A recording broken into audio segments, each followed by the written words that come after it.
काही दिवसापूर्वी आरक्षणावरून गरड ओकणाऱ्या, जातीवादी वक्तव्य करणाऱ्या, जातीवादी पानिपतकार म्हणून घेणाऱ्या विश्वास पाटीलची मनुवादी वृत्ती पुन्हा पुढे आली। कोरेगाव भीमा चौकशी आयोगाच्या पुढे या विश्वास पाटीलने हे मान्य केलं की त्यांनी लिहिलेल्या संभाजी नावाच्या कादंबरीमध्ये असलेला छत्रपती संभाजी महाराजांचा गोविंद महाराने केलेला अंतिम संस्कार हा काल्पनिक आहे। त्याला कुठलाच ऐतिहासिक पुरावा नाही, कुठलाच ऐतिहासिक आधार नाही। विश्वास पाटील सारख्यांनी महाराजांचा खरा इतिहास कितीही लपविण्याचा प्रयत्न केला, त्याला कितीही काल्पनिक म्हणण्याचा प्रयत्न केला तरी सुद्धा तो सत्य इतिहास आहे। आणि त्याचा सर्वात मोठा पुरावा आजही वडू बुद्रुक या गावात अस्तित्वात आहे। जर छत्रपती संभाजी महाराजांचा अंत्यसंस्कार महाराजांनी केला नाही तर आजही छत्रपती संभाजी महाराजांची वडू बुद्रुक या गावात असलेली समाधी महार राहत होते त्याच परिसरात का आहे? आणि छत्रपती संभाजी महाराजांच्या बाजूलाच असलेल्या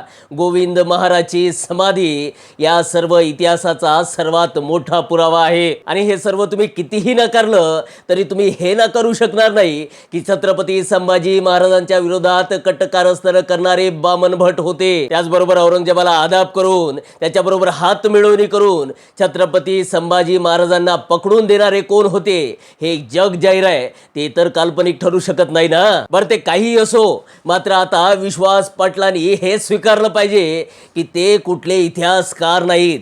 त्यांचं आजपर्यंतचं सर्व साहित्य फक्त कल्पनेवरच आधारलेलं आहे, त्यांचा इतिहासाचा तीळ मात्र सुद्धा अभ्यास नाही।